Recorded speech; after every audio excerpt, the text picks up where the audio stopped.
नमस्कारः।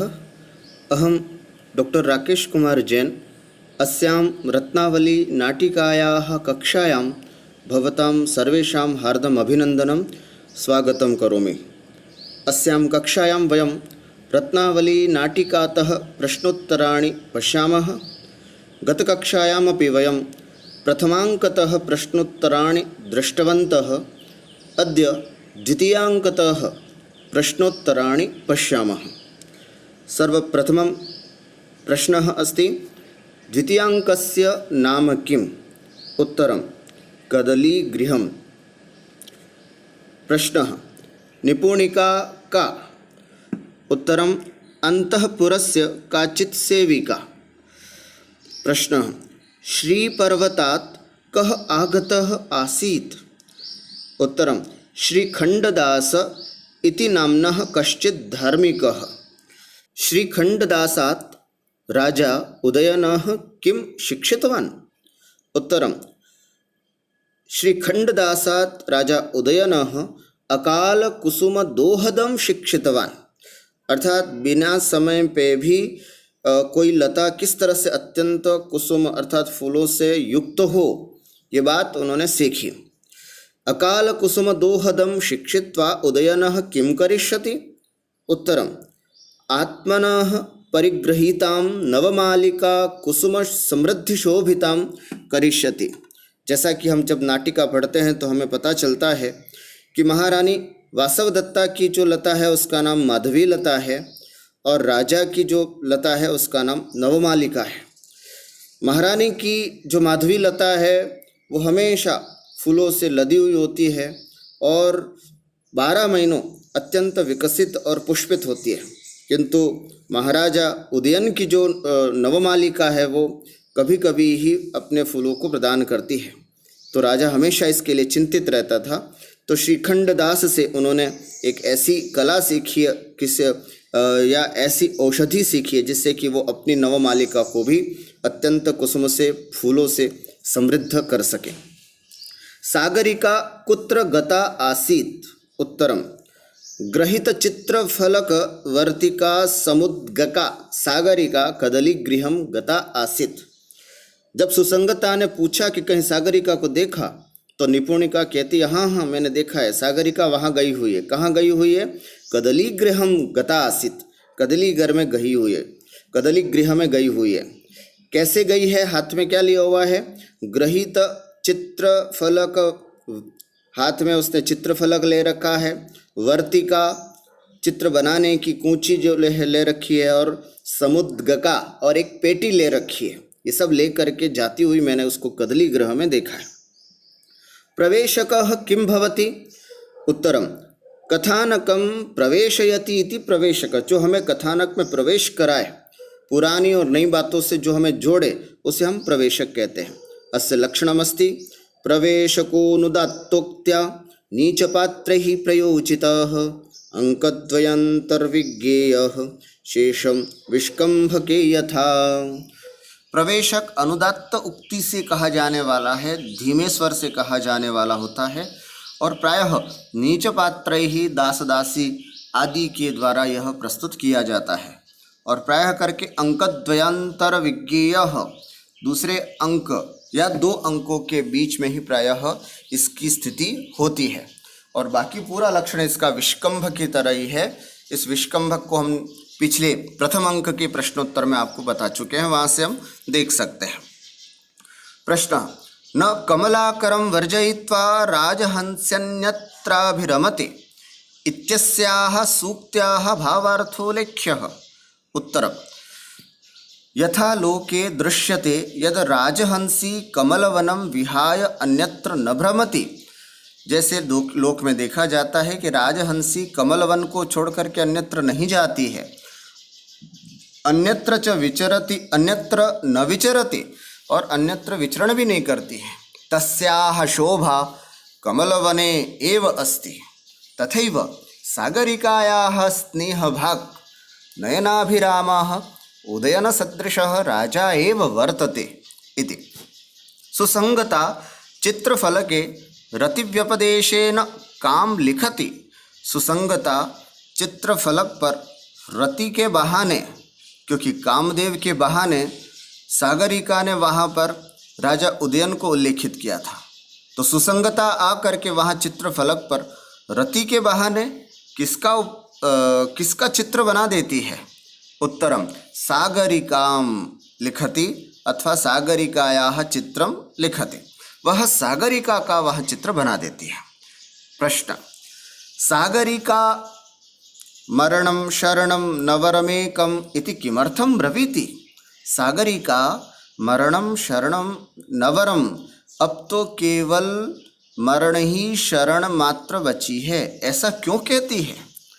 उत्तरम दुर्लभ जनानुरागो लज्जा गुरवी परवश आत्मा प्रिय सखी विषमं प्रेम मरणं शरणं नवरमेकम।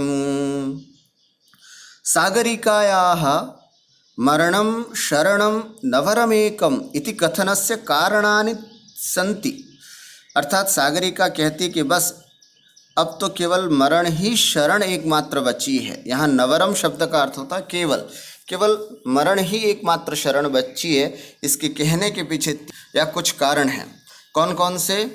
दुर्लभ जनानुराग, उसने ऐसे व्यक्ति से प्रेम किया है जिसको प्राप्त करना अत्यंत दुर्लभ है। उसने प्रेम किया था राजा उदयन से, जिसको प्राप्त करना उसके लिए अत्यंत दुर्लभ है। लज्जा गुरवी, अच्छा वो यदि अपनी तरफ से प्रेम प्रस्ताव नहीं रखता है राजा, तो वो स्वयं रख दे, सागरिका रख दे, किंतु एक अच्छी कुलीन घर की स्त्री होने के कारण वह भी किसी के सामने अपने इस तरह से प्रेम के प्रस्ताव को नहीं ले जा सकती है, और ले जाने में उसको अत्यंत लज्जा अनुभव होता है। तो ये लज्जा गुरवी, अत्यंत लज्जा है। परवश आत्मा, कहते कोई बात नहीं, फिर भी अपने प्रस्ताव को रख दे, किंतु आत्मा वह स्वयं भी परवश है। वासव दत्ता की एक सहचरी बनी हुई है, इस कारण से वह खुद भी परवश है, पराधीन है। ऐसा विषमम प्रेम, ये बड़ा विपरीत स्थिति का प्रेम है। इस कारण से नायिका कहती है, सागरिका कहती है कि ओहो, अब तो केवल मरण ही मेरे लिए शरण है। सहसा प्लवंगः कुतः आगच्छति, कदली ग्रह में जब सागरिका और सुसंगता बैठी हुई थी तो अचानक वहाँ पर एक प्लवंग का अर्थ होता है बंदर, बंदर आ जाता है। तो वह बंदर कहाँ से आ जाता है? उत्तरम मंदुरायाः प्रभृष्टः प्लवंगः नृपतेः मंदिरम प्रविशति। मंदुरायाः अर्थात मंदुरा माने गुड़शाला, गुड़साल जिसको बोलते हैं, जहाँ अश्वशाला बोलते हैं, जहाँ पर घोड़े बंधे हुए थे, वहाँ से प्रभृष्टः भाग करके प्लवंगः वह बंदर नृपतेः मंदिरम प्रविशति, अर्थात राजभवन की ओर प्रवेश कर जाता है। अंगनानाम दत्तातंकः कः, स्त्रियों को आतंक देने वाला कौन है? अचानक समस्त अंगनाओं को डराने वाला कौन था? प्लवंगः, वह वानर। प्लवंगात भीतः कः कुत्र गच्छति, प्लवंग से डर करके, उस बंदर से डर करके कौन कौन कहाँ भाग जाता है? एक सुंदर से पद्य में वहाँ बताया है।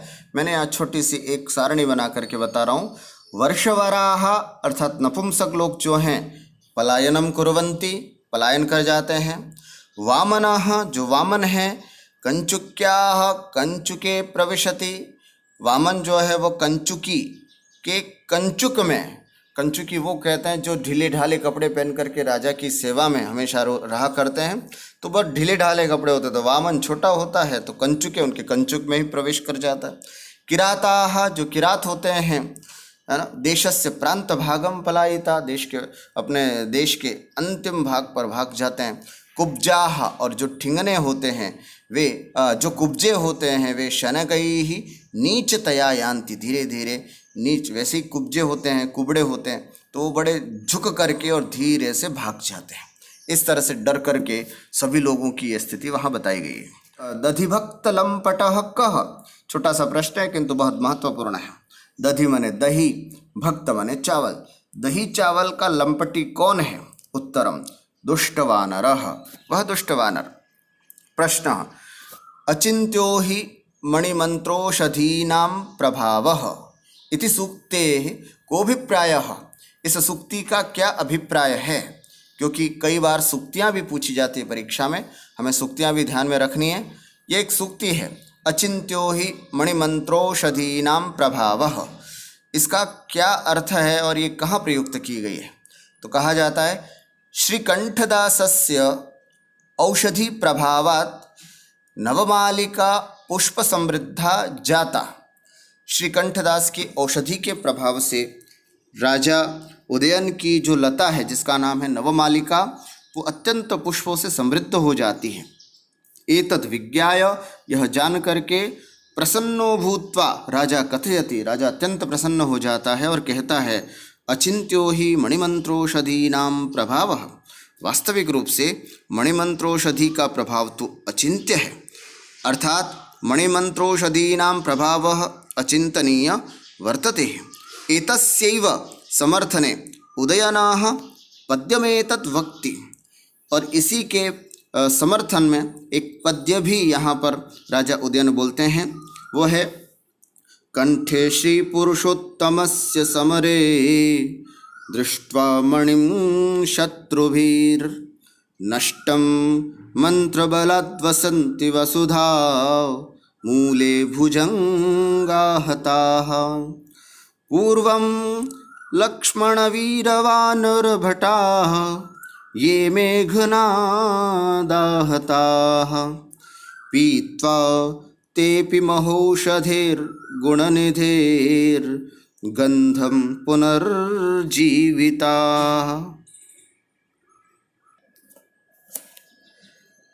अर्थात युद्ध में भगवान विष्णु के गले में कौस्तुभ मणि को देखकर शत्रु लोग भाग गए।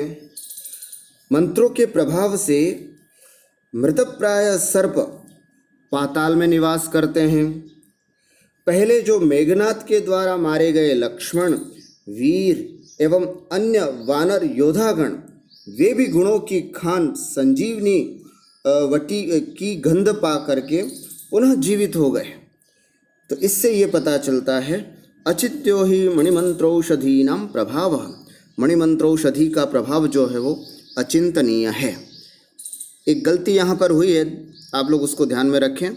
अचिंत्यो ही मणिमंत्रौषधीनां, मंत्रौषधि औ की मात्रा है, ओ के ने औ की मात्रा।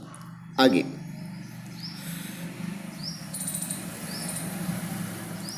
राजा कस्मात् उत्प्रेक्षते यत् इयं सारिका वदति इति। राजा यह कैसे अनुमान लगाता है कि यह सारिका, ये तो सारिका बोल रही है, कोई मैना बोल रही है, इसका अनुमान कैसे लगाता है?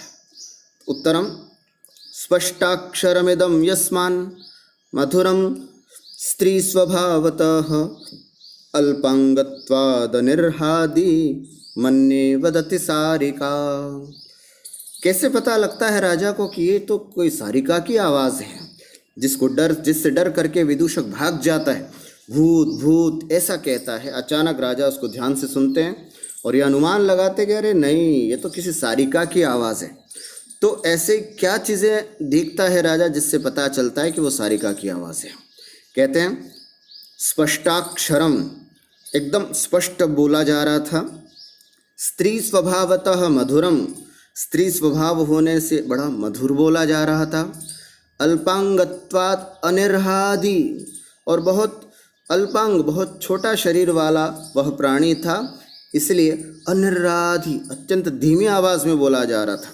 इति त्रीणि कारणानि सन्ति येन राजा उत्प्रेक्षते यत् इयं सारिका अस्ति। ये तो कोई सारिका ही बोल रही है, ये उनको अनुमान लगता है। प्रश्न पिशुन जन हृदय कुटिलः किम। पिशुन जन के समान, है ना, छली लोगों के समान कुटिल क्या है? छली हृदयों के हृदय के समान कुटिल क्या है? उत्तरम काष्ठदंडः, एक काष्ठदंड है, येन वसंतकः सारिकां मारयितुम् उद्यतो भवति, जिससे वो वसंतक जो है वो सारिका को मारने के लिए उद्यत होता है। प्रश्न दास्याः पुत्री का, बार बार विदूषक कई बार यहाँ पर प्रयोग करता है। दास्याः पुत्री, दास्याः पुत्री, वो कौन है दास्या पुत्री, किसको संबोधित किया जाता है? उत्तरम सारिका, सारिका को कहता है। प्रश्न धन्यानां श्रवणपथा तिथित्वं किम एति, अर्थात बहुत भाग्यशाली लोग ही इस बात को सुन पाते हैं। ऐसी क्या चीज़ है जिसके लिए राजा ने ये कहा था कि ये तो बहुत सौभाग्यशाली लोगों के ही कानों में ऐसी बातें पड़ती हैं।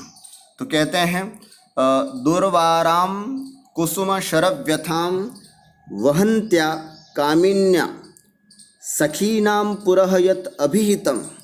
दुर्वार अर्थात दुस्सह, कुसुम शरव्यथाम काम की व्यथा को, वहन्त्या वहन करती हुई, कामिन्याः सहन करती हुई किसी सुंदरी के द्वारा, सखीनाम पुरः सखियों के सामने, यत् अभिहितम जो कहा जाए, वही यदि फिर से उसको शिशु शुक सारिका भी भूयः उक्तम, वही चीज़ फिर से हम किसी बच्चे के मुख से या शुक के मुख से या सारिका के मुख से फिर से वो बात सुने जो एकांत में दुस्सह काम की व्यथा को वहन करती हुई किसी कामिनी ने अपनी सखी के सामने कही बात, उसको फिर से यदि हम किसी शिशु शुक या सारिका के मुख से फिर से सुनते हैं तो धन्यानाम श्रवणपथा तिथित्वम एति, निश्चित रूप से वे सौभाग्यशाली लोग होते हैं जिनको ये बातें कानों में पड़ती हैं और उनको सुनाई देती हैं।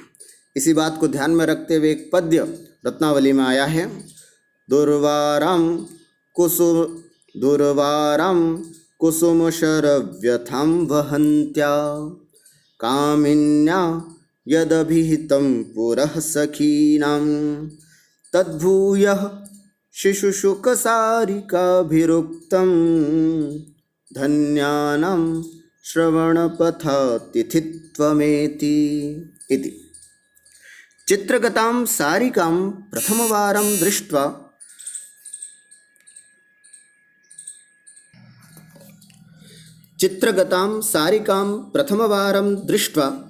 उदयनः किं कथयति। चित्र में सबसे पहले जब राजा उदयन सागरिका को देखता है, सारिका नहीं, चित्र में सबसे पहले सागरिका को प्रथम बार देख करके राजा उदयन में क्या भाव आते हैं, यहाँ सागरिका की जगह सारिका हो गया, उसको ठीक समझें। चित्रगतां सागरिकां प्रथमवारं दृष्ट्वा उदयनः किं कथयति। चित्र में बनी हुई सागरिका को सबसे पहले बार देख करके राजा उदयन क्या कहते हैं। उत्तरम लीलावधूत पद्मा कथयन्ति पक्षपातमधिकं नः मानसमुपैति केयं चित्रगता राजहंसीव। क्या कहते हैं राजा कहते हैं लीलावधूत पद्मा, अर्थात अपने लीला अर्थात विलास से अवधूत माने तिरस्कृत कर दिया है, पद्मा अर्थात लक्ष्मी को, अर्थात अपने विलास से जिन्होंने साक्षात लक्ष्मी को भी तिरस्कृत कर दिया है। ऐसे चित्रगता नह अधिकम पक्षपातम कथयन्ति, चित्रगत होने के बावजूद भी नह अधिकम पक्षपातम कथयन्ति, हमारे प्रति अत्यधिक पक्षपात को, हमारे प्रति अत्यंत आकर्षण को जो कह रही है। राजहंसी इव इयम, राजहंसी की तरह यह, का ये कौन है जो मानसम उपैति, जो हमारे मन मस्तिष्क में प्रवेश कर रही है। कस्मात् परिहासशीलतयेमं जनम लघु करोषि इति सूक्तिम काम प्रति वदति। कस्मात् किस कारण से, परिहासशीलतया अर्थात परिहासशीलतया मजाक में, इमं जनम लघु करोषि इस व्यक्ति को तुम अपमानित कर रही हो। इति सूक्तिम का कम प्रतिवदति, इस सूक्ति को सागरिका सुसंगताम प्रतिवदति, सागरिका जो है वो सुसंगता को कहती है। प्रश्न, सागरिकायाः चित्रम उदयनस्य कृते कथम सुखयति। सागरिका का चित्र जो है वो उदयन के लिए कैसे सुखकारी है। उत्तरम सागरिकायाः चित्रम पश्यन्, सागरिका के चित्र को देखता हुआ राजा उदयनः कथयति, राजा उदयन कहता है, यत् मम दृष्टि, मेरी दृष्टि, अस्याः उरुयुगम कृच्छात व्यतीत्य, मैं जब से सागरिका को देख रहा हूँ तब से मेरी दृष्टि इसके दोनों उरुयुग, उसके जंगाओं को कृच्छात व्यतीत्य, बड़े कष्ट से व्यतीत करके उसी को देख रहे थे, परंतु उसके बाद और उसको व्यतीत करके आगे बढ़ करके नितंब स्थले सुचिरम भ्रांत्वा, नितंब स्थल को अत्यंत अधिक समय तक भ्रमण करके त्रिवली तरंग विषमे, त्रिवली रूपी तरंग के विषम में निस्पंदताम आगता, अर्थात निश्चितता को वह प्राप्त हुई। अर्थात मेरी दृष्टि सागरिका की जांघों को अत्यंत कठिनाई से पार किया, फिर नितंब भाग पर देर तक भ्रमण किया और उसके बाद त्रिवली रूपी तरंगों के ऊंचे नीचे मध्य भाग पर आकर के निश्चल हो गई। फिर संप्रति त्रषिता इव, अब वह बिल्कुल प्यासी सी शनैः धीरे धीरे तुंगौ स्तनौ आरुह्य, ऊंचे ऊंचे स्तनों पर चढ़कर के जललव प्रस्यंदिनी लोचने, जललव अर्थात जल बिंदुओं को निस्यंदिनी टपकाने वाले, लोचने नेत्रों को, मुहु बार बार साकांक्षम ईक्षते, अर्थात बड़ी इच्छा के साथ, बड़ी अभिलाषा के साथ देख रही हैं। इस बात को पद्य में भी कहा है, आप अगर पद्य भी याद करके लिखना चाहें तो लिख सकते हैं।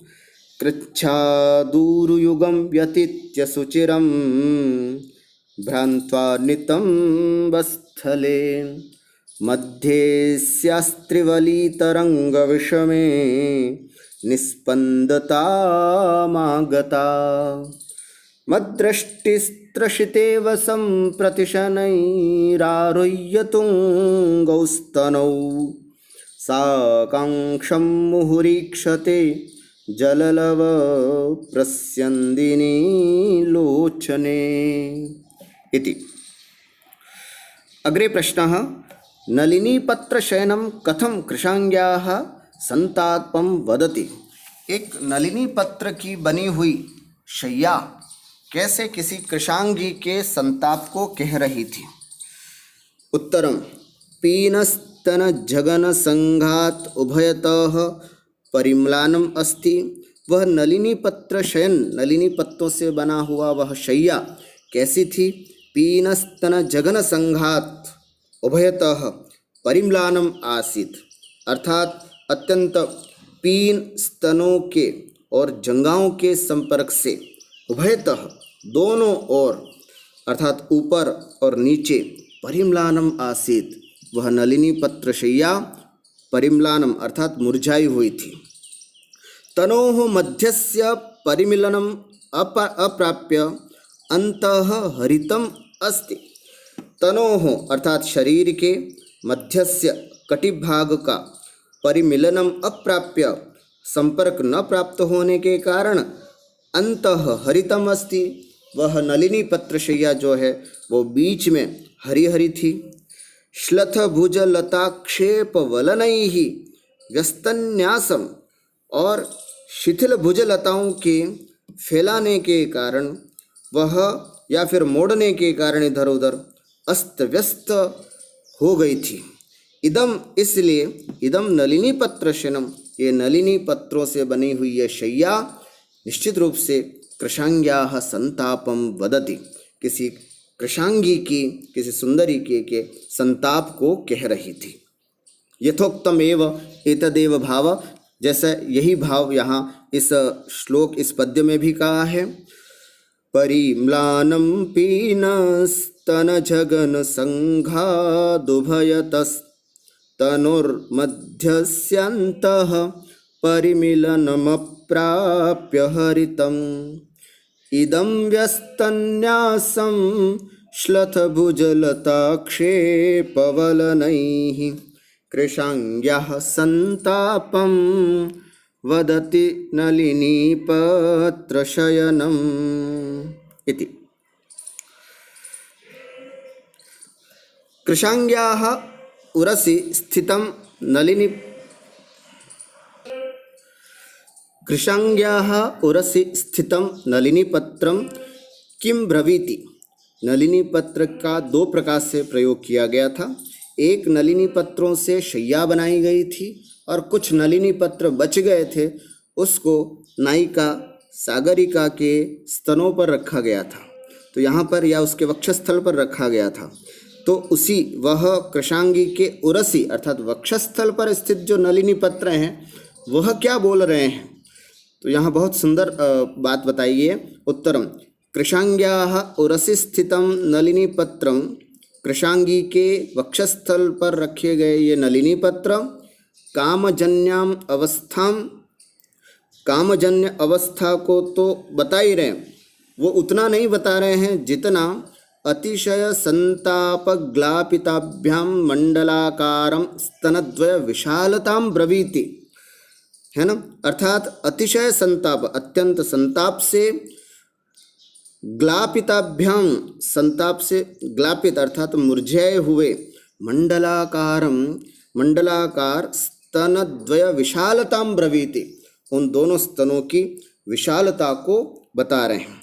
अर्थात वह नलिनी पत्र नायिका की या कृशांगी की कामजन्य अवस्था को भी बता रहे हैं और स्तनों की विशालता को भी बता रहे हैं। प्रश्न सागरिकायाः साक्षात् सौंदर्यं दृष्ट्वा विदूषकः किं ब्रवीति। उत्तरं सागरिकायाः साक्षात् सौंदर्यं दृष्ट्वा विदूषको ब्रवीति ही हो भो आश्चर्यम आश्चर्यम ईदृशम रूपम मनुष्यलोके न पुनर्दृश्यते। ऐसा रूप तो मनुष्यलोक में कहीं नहीं देखा जाता। तत्तर्कयामि प्रजापतेरपि एतन्निर्माय विस्मयः समुत्पन्नः इति। इसलिए मैं तो निश्चित रूप से तर्क करता हूँ कि शायद साक्षात ब्रह्मा ने भी निर्माय इनको बना करके विस्मयः समुत्पन्नः अर्थात उनको भी बड़ा आश्चर्य उत्पन्न हुआ होगा। प्रश्न त्वया अपूर्वा श्रीः समासादिता इति कह कम कदा वदति। त्वया तुम्हारे द्वारा तो अपूर्व श्री ही लक्ष्मी प्राप्त हो गई, ऐसा कौन, किसको और कब बोलता है। त्वया अपूर्वा श्री समासादिता इति विदूषकः, विदूषक कहता है, उदयनम उदयन को कहते हैं, तदा वदति यदा जब, तब कहता है जब, प्रथम वारम स उदयनः सागरिकायाः हस्तस्पर्श सुखम प्राप्नोति, सागरिका के हाथों के स्पर्श का सुख प्राप्त करता है, तब यह बात विदूषक जो है वो उदयन को कहते हैं। पारिजातस्य पल्लवम किम, साक्षात पारिजात कल्पवृक्ष के पल्लव पत्तों की समान कोमल क्या था। सागरिकायाः पाणि, सागरिका का हाथ। न खलु युक्तः सखीजन एवं विधः कोपानुबंध इति सूक्तिम कह कस्मै कथयति। अर्थात एवं विध, इस प्रकार से सखीजनः कोपानुबंधः, अपने सखियों पर इतना गुस्सा करना बिल्कुल ठीक नहीं है। ऐसी सूक्ति को सूक्तिरियम, यह सूक्ति उदयनाः सागरिकायै कथयति, राजा उदयन जो है वो सागरिका को कहते हैं। सुसंगता ने अत्यंत परिहास में कुछ बात कही थी जिसकी वजह से सागरिका जो है वो सुसंगता पर क्रोध करती है। ऐसी अवस्था में राजा धीरे से समझाते हुए सागरिका को कहते हैं कि अपनी सखियों पर इस तरह से क्रोध करना उचित नहीं है। प्रश्न विदूषकेन कीदृशी रत्नावली भ्रंशिताः, विदूषक ने किस प्रकार की रत्नावली को गिरा दिया, खो दिया। उत्तरम उदयनः कथयति, हे विदूषक, मया कथमपि दैवात् प्राप्ता प्रकटरागा कांता सा रत्नावली। रत्नावली यहाँ पर दोनों अर्थ हैं।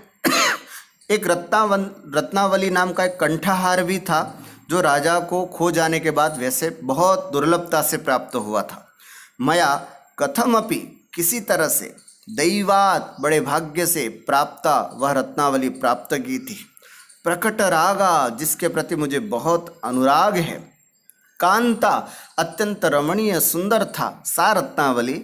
कंठम अनीता, मुझे मिली थी और मैंने उसको अपने कंठ से लगाया भी नहीं था कि भवता मम हस्तात् भ्रंशिता, तुमने मेरे हाथ से वह रत्नावली हार गिरा दिया।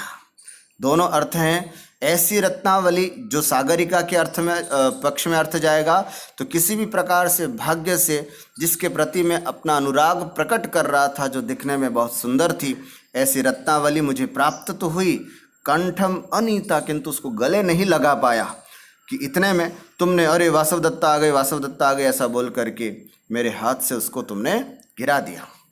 प्रश्न, नवमालिका कुसुमिता इति वासवदत्तया कस्मात् ज्ञातम। अरे नवमालिका तो अत्यंत कुसुमित हो गई है, यह बात वासवदत्ता को कैसे पता चलती, किन कारणों से पता चलती है? उदयनस्य मुखरागात, उदयन का खिला हुआ जो चेहरा था उससे रानी को यह पता चलता है कि ओहो नवमालिका कुसुमिता। वासवदत्ता किम दृष्ट्वा कुप्यति, अंतिम में दूसरे अंक के अंतिम में वासवदत्ता अपना क्रोध प्रकट करती हुई शिरोवेदना का बहाना बना करके चली जाती है। तो वैसे यहाँ पर प्रश्न बन सकता है, वासवदत्ता किम दृष्ट्वा कुप्यते, क्या देख करके गुस्सा हो जाती है? उत्तरम, चित्रफलके उदयनस्य पार्श्वे सागरिकायाः चित्रम दृष्ट्वा वासवदत्ता कुप्यते। चित्रफलक पर उदयन के पास में सागरिका के चित्र को देख करके वासवदत्ता अत्यंत कुपित हो जाती है। आज बस इतना ही, शेष प्रश्नों के उत्तर हम अगली वीडियो में देखेंगे। तब तक नमस्कार, धन्यवाद।